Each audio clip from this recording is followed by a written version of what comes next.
auspician este programa.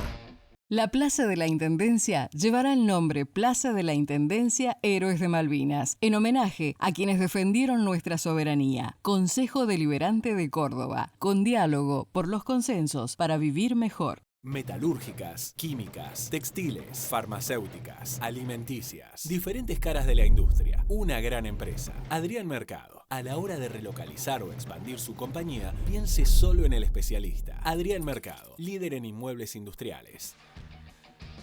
¿Qué tal? ¿Cómo les va? Bienvenidos a una nueva edición de Voz y Voto desde la redacción de La Voz del Interior. Hoy un programa especial, Flor. Exacto, estamos mostrando nuestra casa como usualmente no solemos hacerlo.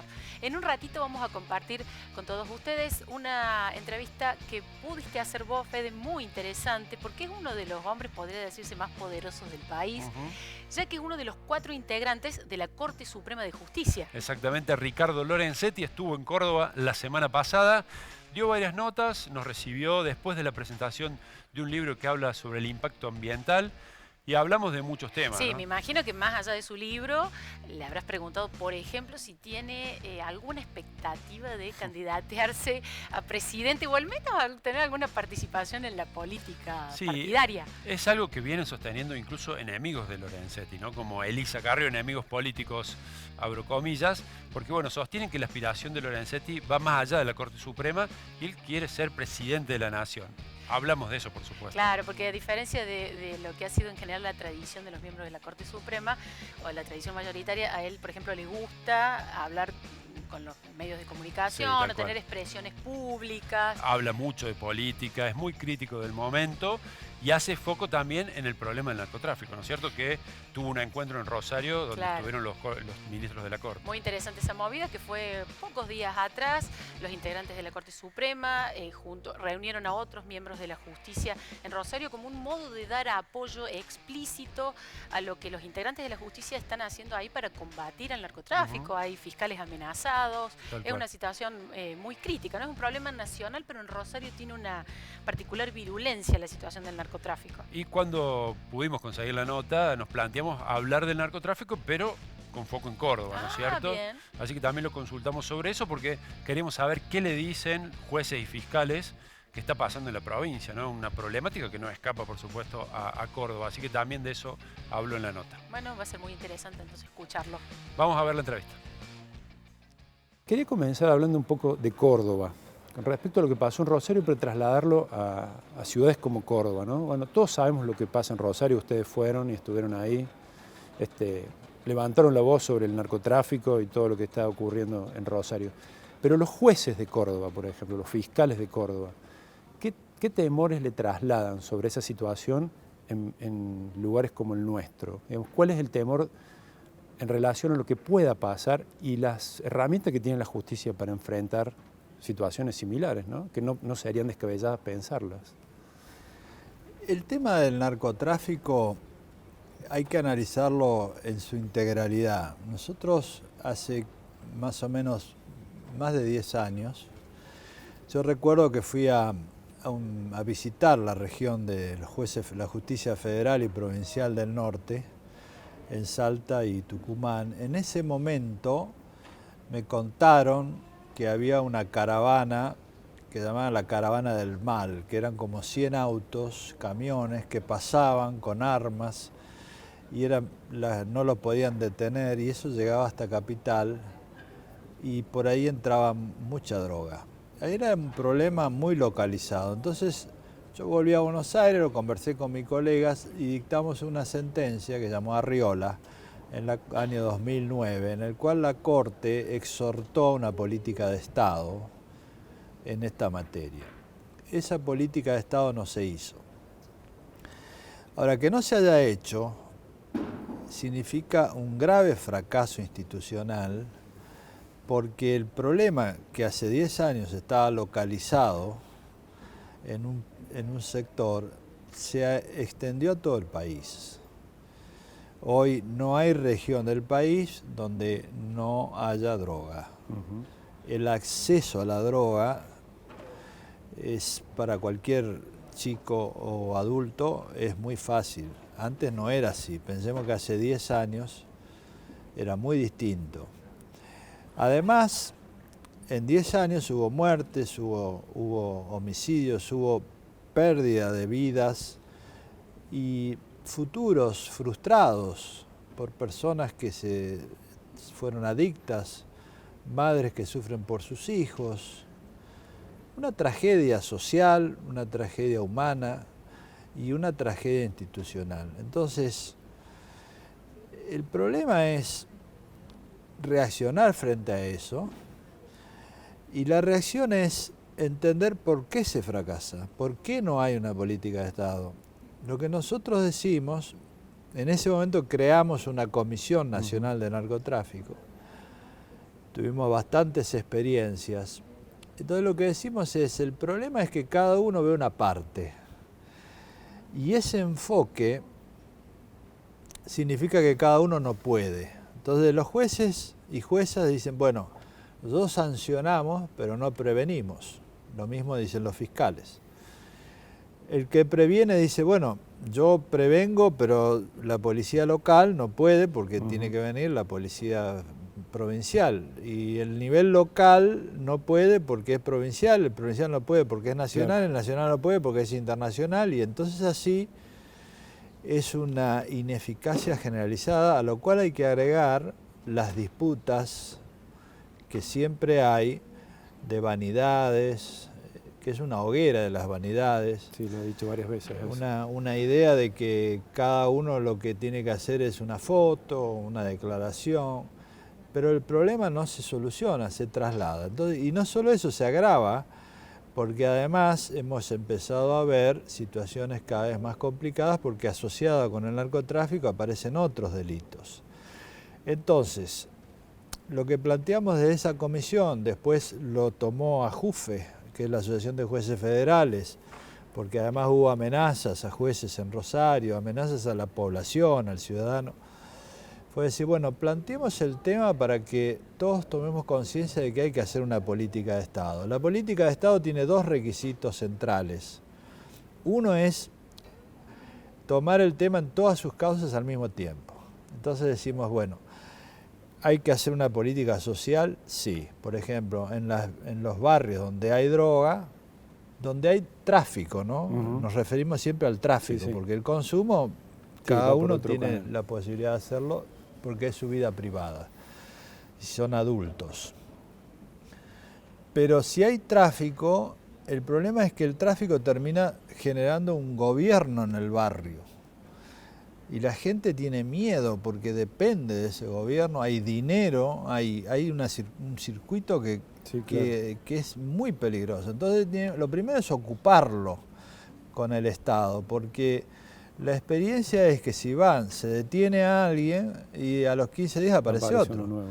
Entonces, nosotros hicimos algunas experiencias donde actúa la policía, el juez, el fiscal, pero también actúa el Estado municipal, el Estado provincial, el Estado nacional, ocupando, dando institucionalidad, diciendo, bueno, la Iglesia, que siempre ha cumplido un rol muy importante. Y en esa articulación tiene que actuar también el Estado provincial, habla de los Estados provinciales, digamos. Todos. ¿Estaría reclamando también una participación activa en ese caso? Es que nosotros tenemos que coordinar los esfuerzos, nadie puede solo. Y además, en esto, por ejemplo, si usted dice, bueno, el problema lo va a arreglar el municipio, es del municipio, el municipio decide es de la provincia, es de la provincia y bueno, la provincia le va a decir, mire, lo que pasa es que vienen de afuera de la provincia. Y además que el delito del narcotráfico es un delito federal, ¿no es cierto? Sí, hay provincias donde también hay discordancias. Entonces acá lo que no hay es coherencia de todo el sistema. Entonces tenemos que tomarlo con otra madurez institucional. También hay que combatir al mismo tiempo la economía del delito, porque si hay narcotráfico es porque ganan dinero, y si ganan dinero es que hay que combatir eso, es decir, el lavado de dinero, la aduana, la FIP, la UIF. Entonces, ¿qué pasa? Eso no sucede porque cada uno está en su tema. usted se pone en el lugar de alguien que está a cargo de un área del Estado, le tratan este tema, pero al día siguiente le traen otro. Sí, tiene que hacerlo. Y en ese caso... Hay que sacarlo y crear una actividad específica y continuada en ese tema. En ese caso, ¿usted es partidario de fueros especializados en el trato? Por ejemplo, en Córdoba existe el fuero anticorrupción, ¿no? Que tiene que trabajar sobre delitos en la instancia pública, ¿no? En el caso del narcotráfico, ¿le parece que sería una buena idea que haya un fuero especializado para trabajar sobre ese tema? Puede ser, pero eso no es suficiente. No. Lo que tiene que haber es una agencia que coordine. No digo crear una agencia en el sentido de crear el FBI, porque cada país tiene su experiencia, pero si nosotros lográramos que se reúnan periódicamente, todas las semanas, los niveles provinciales de todo el país, más el Estado Nacional, a personas representativas Sí. y profesionales, más las personas que están a cargo de la agencia que tienen control económico, las que tienen control de lavado, las que tienen control tributario, las que tienen control de inmigración, los que trabajan en ayuda social.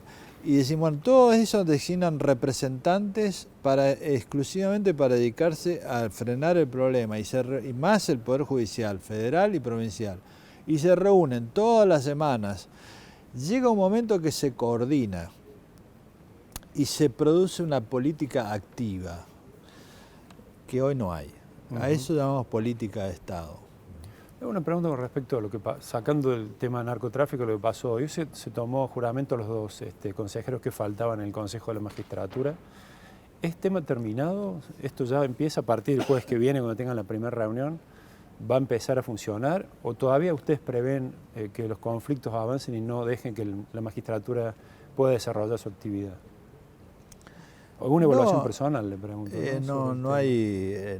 conflictos no hay, porque ya está integrado. O sea, no... Digo, hay un recurso de per saltum que se presentó en la Corte y que, bueno, ustedes seguramente en algún Bueno, momento las lo van a cuestiones tratar. judiciales sí, pero el Consejo puede funcionar perfectamente. De hecho, ya tomaron decisiones. Y no hay ninguna... El Consejo hoy están todos los consejeros y pueden funcionar, y de hecho tienen que funcionar porque las necesidades son muy grandes. En la cobertura de cargos es muy grande, hay muchísimos cargos vacantes en la justicia federal y nacional. Hay una gran necesidad de cubrir todos esos cargos. Además hay una gran necesidad de desarrollo de la parte de recursos en todos los juzgados del país, edificios, empleados. Es decir, tiene que funcionar porque es el pulmón del Poder Judicial. Pero digo, al reconocer a Doñate como representante de la minoría por el Senado, digamos, está diciendo, bueno, nosotros no vamos a intervenir sobre ese tema, reconocemos la decisión del Congreso de la Nación y son avanzamos. Cosas distintas. El juramento que toma la Corte expresamente dice, y eso lo puse yo en un acordado hace muchos años donde hubo un conflicto, el juramento no es juramento y no significa una decisión judicial. Bien. O sea, se toma juramento, empieza a trabajar y listo. ¿Por qué? Porque tiene que trabajar el Consejo. Ahora, la decisión judicial es otra cuestión. La Corte, cuando llegue el caso, tiene que resolverlo. Es otro tema. Si se lo resuelve y cambia, bueno, cambiarán, pero tiene que funcionar ahora, porque si no está todo paralizado. ¿Y cuáles serían las prioridades que tiene el Consejo de la Magistratura a partir de ahora? Bueno, eso sí lo definirá el Consejo. Nosotros... Pero necesidades que tenga la justicia que tiene que resolver, porque son muchísimas. Por ejemplo, la designación de jueces. Sí, hay muchísimas vacantes. El Consejo tiene una función que es selección. Sí. Selección tiene que decidir cubrir muchísimos cargos.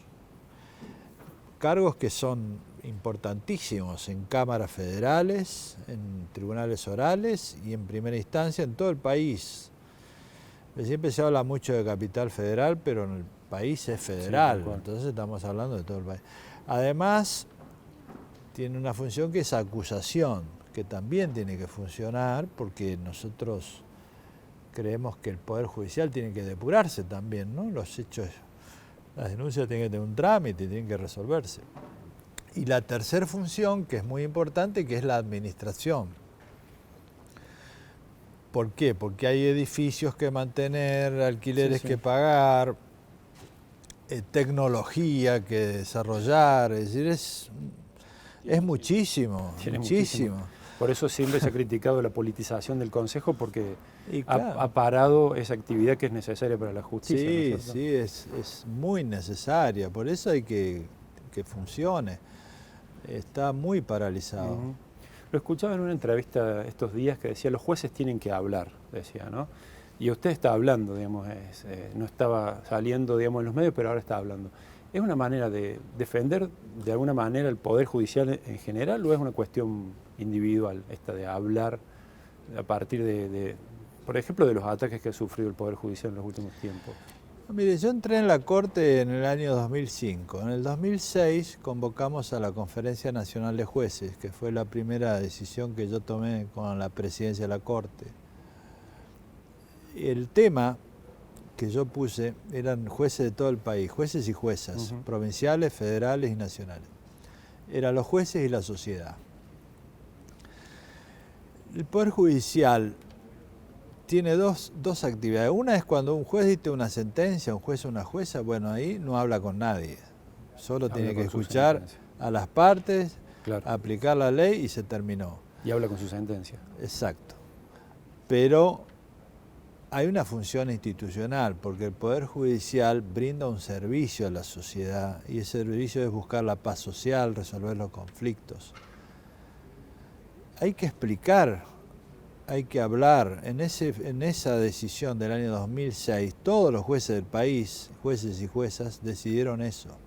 Entonces, yo siempre hablé, creo que hay que explicar.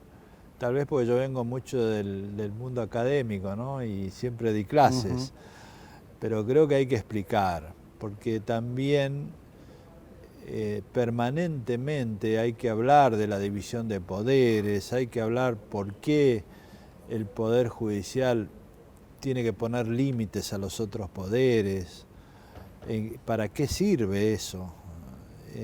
Hay cuestiones que a veces parecen muy elementales, pero yo creo que no lo son muy importantes. Que la gente tenga la tranquilidad de que sus jueces y juezas los van a proteger.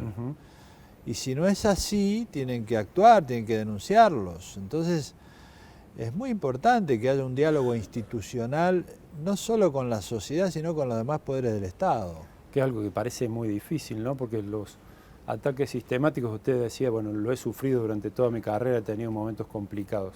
Cuando piensa en la gente que escucha esos ataques, y usted dice, hay que pensar y analizar los temas desde la gente, ¿qué cree que ve en la justicia o en ustedes que son los máximos representantes de la justicia? ¿Qué imagen tiene hoy la gente de la justicia? Bueno, primero, la justicia no puede buscar la aprobación al mismo modo que lo busca la política, porque eso sería muy malo. Si la justicia fuera populista y fallara según lo que dan las encuestas, sería muy malo para la población. Porque, pero influyen las encuestas o la opinión pública en la justicia. Pero es que no puede ser así. Eso pasaba en el medioevo. Hoy no. No debe pasar, y si pasa está mal. En el medioevo se juzgaba a la gente de acuerdo a la aprobación de las mayorías en las plazas. Se aplaudía entonces se quemaban a las brujas y a veces no eran brujas. Por eso se creó el Estado de Derecho. El Estado de Derecho tiene dos partes esenciales. Una es la parte donde se elige, es el presidente y el Congreso, y ahí están las mayorías, que es cómo funciona el Estado. Pero las mayorías pueden equivocarse, pueden cometer errores.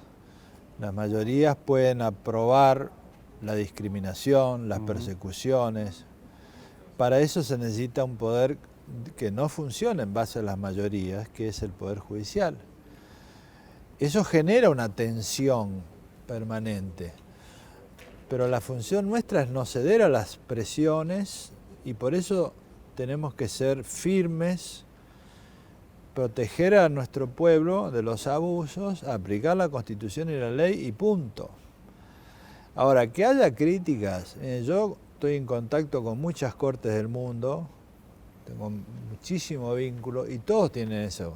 No es que la Argentina es... En Estados Unidos, claro, por ejemplo, hoy hay un enorme debate y hasta el presidente opinó en contra de la Corte. Aborto, sí. Y en Brasil, en todo el proceso del Lava Jato, fue un ataque muy fuerte contra la Corte. Bueno, pasa en todos los países. Lo importante no es que pase, lo importante es que las cortes sean firmes, que se mantengan. Y yo creo que eso se ha logrado, porque cuando yo ingresé estaba el doctor Faid, estaba el doctor Petracchi, Carmen Argibay, Elena Hayton, Maqueda, Zaffaroni. Bueno, eso cambió. En un momento éramos 5, después pasamos a 4, después 3. Sí. Después entraron el doctor Rosenga y Rosati, pasamos a 5, después pasamos a 4, pero no cambió la jurisprudencia. Repite eso, ¿no? Que siempre se ha mantenido. Bueno, lo importante es eso. La última, doctor, le pregunto algo personal, porque su discurso y sus apreciaciones son bastante políticas en relación a lo que está pasando en el país. ¿Tiene alguna aspiración a futuro de trabajar en política partidaria? ¿Alguna vez se lo planteó? Fay dijo eso, Lorenzetti tiene que ser candidato a presidente en una conferencia que dio y desde ahí siempre me dicen eso. Pero lo importante es que uno hable, explique. Yo creo que a los argentinos nos falta diálogo, nos falta... Y en el sentido de Borges, ¿no? Borges escribió un poema llamado Los Conjurados, donde dice, las personas tomaron, habla de como si fuera la extraña decisión de ser razonables. Eso es lo que tenemos que hacer. La razonabilidad es dar razones.